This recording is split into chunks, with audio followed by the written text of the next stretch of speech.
பொம்பளை பிள்ளைங்க தான் அப்பா செல்லம்ல.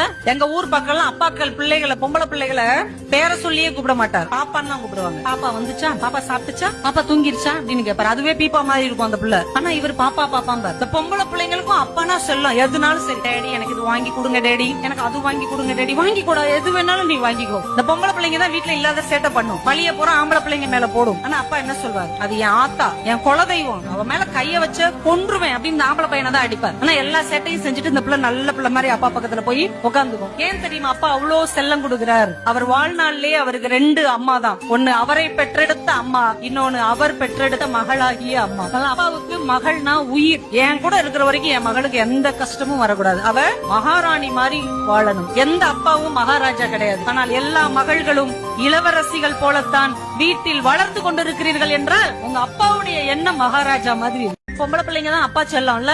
எங்க ஊர் பக்கம் அப்பாக்கள் பிள்ளைகளை பொம்பளை பிள்ளைகளை பேர சொல்லியே கூப்பிட மாட்டார், பாப்பான்னு தான் கூப்பிடுவாங்க. பாப்பா வந்துச்சா, பாப்பா சாப்பிட்டுச்சா, பாப்பா தூங்கிருச்சா அப்படின்னு கேட்பாரு. அதுவே பீப்பா மாதிரி இருக்கும் அந்த பிள்ளை. ஆனா இவர் பாப்பா பாப்பாம்பார். இந்த பொம்பளை பிள்ளைங்களுக்கும் அப்பானா செல்லம். எதுனாலும் சரி, டேடி எனக்கு இது வாங்கி கொடுங்க, டேடி எனக்கு அது வாங்கி கொடுங்க, டேடி வாங்கி கூட எது வேணாலும் நீ வாங்கிக்கோ. இந்த பொம்பளை பிள்ளைங்க தான் வீட்டுல இல்லாத சேட்டை பண்ணும், வழிய போற ஆம்பளை பிள்ளைங்க மேல போடும். ஆனா அப்பா என்ன சொல்வார், அது என் ஆத்தா, என் குலதெய்வம், அவ மேல கைய வச்ச கொன்றுவேன் அப்படின்னு ஆம்பளை பையனை தான் அடிப்பார். ஆனா எல்லா சேட்டையும் செஞ்சுட்டு இந்த பிள்ளை நல்ல பிள்ளை மாதிரி அப்பா பக்கத்துல போய் உட்காந்துக்கும். ஏன் தெரியுமா அப்பா